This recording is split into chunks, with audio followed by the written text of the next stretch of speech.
Hello, you're watching NewsX with me, Riya Dwivedi. Now let's take a look at some news coming in from Jammu and Kashmir. 3 JNK policemen and an equal number of terrorists have been killed in a gunfire that erupted when security forces searching the forested surface area in Kathua district of Jammu division came under fire from gunmen hiding in the woods. DSP Dheeraj Katoj, 2 other policemen and an army soldier from 1 para special forces have been wounded. The area has been cordoned off and reinforcements have been deployed. The attackers are believed to be of the same group that managed to escape after a brief gunfight on Sunday evening near Sanyal village in Hiranagar sector, close to the Pakistan border. Sufence's forests are roughly 35 km from Sanyal village. Meanwhile, as the search enters its 5th day, the Army, NSG, BSF, CRPF and JNK police have been deployed with advanced surveillance tools, bulletproof vehicles, UAVs, drones and sniffer dogs.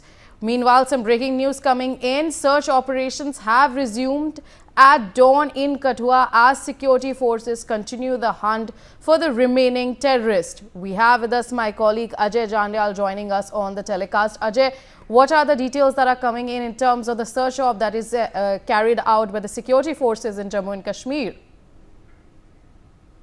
Syria operation which started yesterday early in the morning, that is still going on, and security forces are trying their best to neutralize all the terrorists present over there, because there was input of about 4 to 5 terrorists in that area, and 3 terrorists have been neutralized, and there are possibilities that 1 to 2 terrorists are still hiding in this area. So security forces has to ensure that every single terrorist has to be neutralized, those who are hiding in this area. It is the toughest terrain where they basically are hiding. It's a forest area of Jathana in Kathua district, and is a far-flung area. And security forces are facing so many, so many problems for reaching over there, because the dense forest, and there are some hideouts, there are some nalas where security forces basically have to reach. And during that very operation, when security forces personnel, they were trying to reach out to the terrorists, those who were hiding in a nala. They basically were on such a location from where they can see the security forces, and that's why they opened fire, in which 7 to 8 security forces personnel were injured, and 3 of them they attained martyrdom while fighting with the terrorists. But operation still continues, and it's the good thing is that 3 terrorists also has been neutralized by the security forces. All right, Ajay, stay with us. We have more breaking news coming in. On day 4 of the massive encounter, 3 JNK police personnel attained martyrdom. Meanwhile, 3 terrorists have been gunned down by vigilant security forces. DSP, 2 policemen and an army para-commando have been injured amid the encounter. Ajay, what are the details that are coming in terms of this? Those who were basically on the job and those who were leading this operation, including DSP Dheeraj Katoj and his party, when they reached near to the location where these terrorists were hiding, they opened fire, and in that gun battle, they received bullet injuries, and about 8 security forces personnel, which includes 1 special forces Jawan of Indian Army, they got injured immediately. They tried to evacuate them, but because of, as I told you, that it is the toughest terrain, so because of the so many challenges, and terrorists were hiding on a very dense forested location, so that's why they were not able to evacuate them on time. So it took time, but now they have been evacuated, and those who are injured, they have been shifted to the hospital. But operation still continues, and security forces are on job, and today it is expected that the terrorists where they are hiding, they'll be neutralized as soon as possible. All right, Ajay, stay with us. We have more breaking news coming in. Security forces used grenades and rocket fire in intense Kathua encounter where multiple explosions have been reported. Ajay, in terms of this, what kind of, in terms of security operations, what exactly is the situation right now?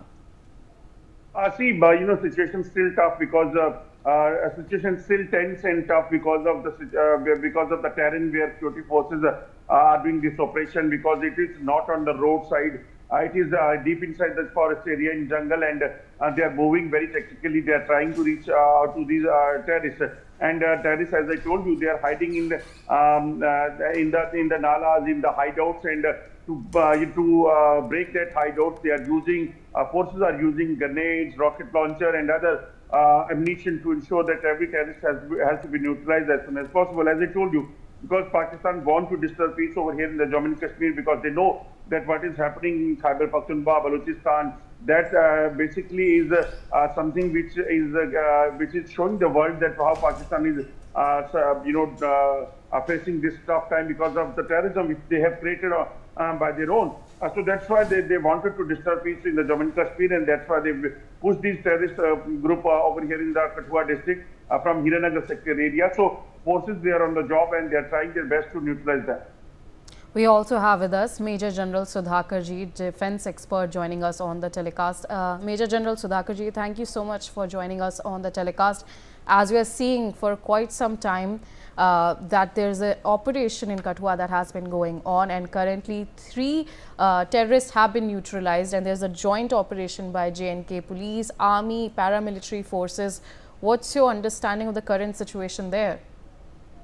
Riya, good morning. Thank you for inviting me for your morning show. I think Ajay deserves to be complimented. He's covered his narrative very well.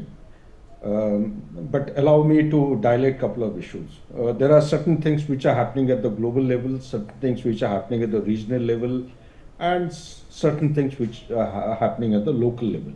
When I talk about local level, I'm talking about the national level. To the eastern flank, we all know what is happening or unfolding in Bangladesh. You have Jamaati, you have Haider, you have Al-Qaeda, ISIS, and name any terrorist organization. You have the Palestinian flags unfurled, Hamas there. People have been sending me messages. Even Hezbollah also has come there. So, and to the western flank, we know what is happening in Balochistan. Because Balochistan is the center of gravity as of now, after Jafar Express hijacking incident, and thereafter I think at Nukshi there was a convoy, 8 odd buses were ambushed and 90 odd Pakistani soldiers have been claimed to have been killed by the Majid Brigade of BLA. And we all also know that the Taliban of Afghanistan is not in happy going with Pakistan armed forces, and so as the Tehrik Taliban. Apart from all this, the ISIS and ISI, reportedly, they are hand in gloves. They are all out, going all out to reopen or at least establish temporary, maybe permanent, regional caliphate. What is this caliphate? Caliphate, way back in 2014, the ISIS Levante or the Khorasan, ISIS Levante to be more precise, they had proclaimed that the entire world, the caliphate of Islam is going to spread all over the world. They tried their best, and the spine had been broken by the USA and the Allied forces in 2017. And thereafter they broke up into splinter groups. One group went towards Northwest Africa, one remained in the Levant area. Levant area is the Syria, Lebanon, these areas, and part of Iraq. This is the Levant area. And the major share actually got distributed over the Central Asian Republic, Afghanistan, Pakistan, South Asia, and South Asian, our India's immediate neighborhood, and cutting across the Indian Ocean and the Malacca Strait down south towards New Zealand, 8,700 odd kilometers long caliphate, and they started showing the ugly heads here and there. Now what has happened in the world? The world has witnessed a couple of issues in the 21st century, particularly after 20th of January. Donald Trump has come down very heavily against terrorism. He's come down very heavily against the trade and tariff. He's come down very heavily against the countries which are pro-Islamic radicalizing. So all these things put together, if you join the dots, Riya, Jammu and Kashmir is an exception where it has witnessed a tremendous amount of socio-economic development. Now, let me also dilate here itself in 1 minute time, which are this regional caliphate that ISIS of Pakistan and ISI, Khorasan, they have been planning to establish inside India or around India. One is West Bengal. Firstly, they have been trying their best to establish a caliphate in Bangladesh. Whether they will succeed or not, I don't know. But in India, one is West Bengal, second is your Assam, third is your UP. Majorly it is West Bengal, Maharashtra, and one more place is J&K. These are the three major centers, and they are fanning out, they are feeding as mother establishment to nurture organizations in places like you have Malda, you have Murshidabad in the Siliguri corridor, you have Assam, you have Maharashtra is fanning out in a big way. It has got Al-Qaeda is also ISIS network, and in J&K they have gone in to take advantage of the overground workers. Now these overground workers and the caliphate which is coming up, they are being provided with narcotics, they are being provided with illegal weapons, and they are being provided with all kinds of wherewithal and support to revive terrorism south of Pir Panjal ranges in a sustainable manner, like the way it used to be in 90s or say early 2000. So there has been a lull period after 2 years of, I would say, very strong signs of belligerence and revival of proxy war from 2020, I would say 21 to 23, and when the standoff started taking place with the northern border, that is with China, that is the time they came in big number. Our troops had to be de-inducted. Even now also our troops are de-inducted. They are deployed along the northern borders. They are still taking advantage. There has been a rebalancing of forces. They are taking advantage of the voids even now, because in rebalancing of forces, if you put XYZ of CRPF, of Assam Rifle from A, B, C, D area into the area where the operation is ongoing, they will take time to establish. The human intelligence cannot be established so fast. In order to synergize and integrate, they need time, training. So therefore, these new additional forces who are combating, they are doing a commendable job, and I salute and respect the souls, the departed souls who have actually dedicated and sacrificed their lives in this ongoing operation. More will come.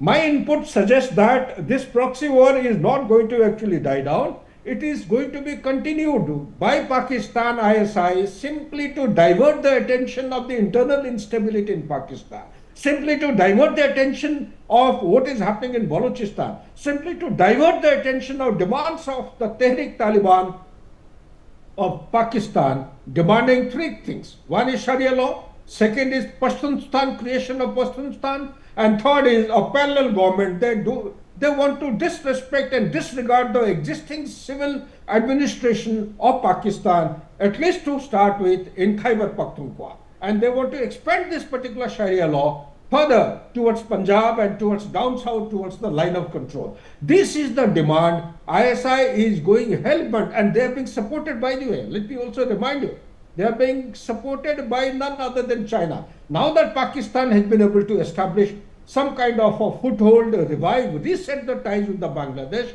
another flank has been opened up to connect with China, and China is very happy that if not CPEC, then at least a trilateral kind of a scheme which India, Bangladesh and Myanmar, which we had thought of, to connecting with the Southeast Asia, our Act East policy is going to be severed, and it is going to be subjected to a lot of resistance and friction by China. Major General Sudhakarji, I want you to stay on with us. We have more breaking news coming in regard with this.